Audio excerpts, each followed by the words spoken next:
গত বুধবার মধ্যরাতে সচিবালয়ের ৭ নম্বর ভবনে ভয়াবহ অগ্নিকাণ্ডের ঘটনা ঘটে।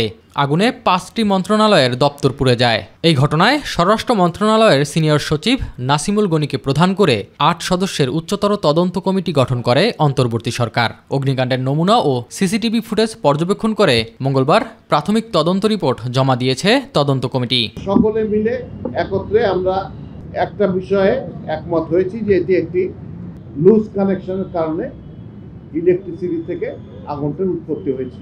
এটা হলো প্রাথমিক আমাদের অনুসন্ধান এবং এতে এখন পর্যন্ত কোনো রকমের অন্য কোনো ব্যক্তির কোনো সংশ্লিষ্টতা আমরা খুঁজে পাইনি।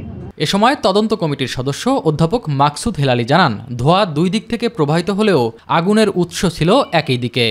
ফ্লেমটা ভার্টিক্যালি উপর দিকে উঠে গেছে আর ধোঁয়াটা সচিবালয়ের বিল্ডিংয়ের একটা টানেলের এফেক্টের কারণে পশ্চিম দিক দিয়ে পূর্ব দিকে বেরিয়ে গেছে, যেটা আপাত দৃষ্টিতে মনে হয়েছে জিনিসটা দুই জায়গায়। এই ঘটনায় বিস্ফোরক ব্যবহারের কোনো প্রমাণ পাওয়া যায়নি বলে জানান সেনাবাহিনীর বিস্ফোরক বিশেষজ্ঞ ব্রিগেডিয়ার জেনারেল মাহবুবুর রাসেল।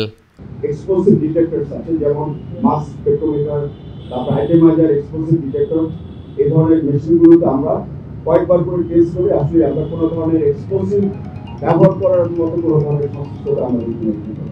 ভবনের যে জায়গায় নথি থাকে সেখানে কোনো ক্ষয়ক্ষতি হয়নি বলে জানান স্বরাষ্ট্র সচিব। কয়েকটা রুমে পুড়েছে, কিন্তু নথি যেখানে থাকে সেখানে কিছু পড়েনি এ পর্যন্ত।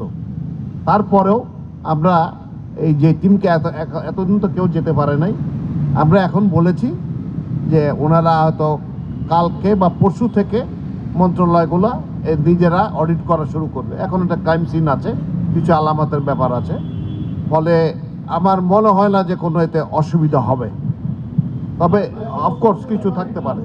এস এম আরিফ, মাই টিভি, ঢাকা।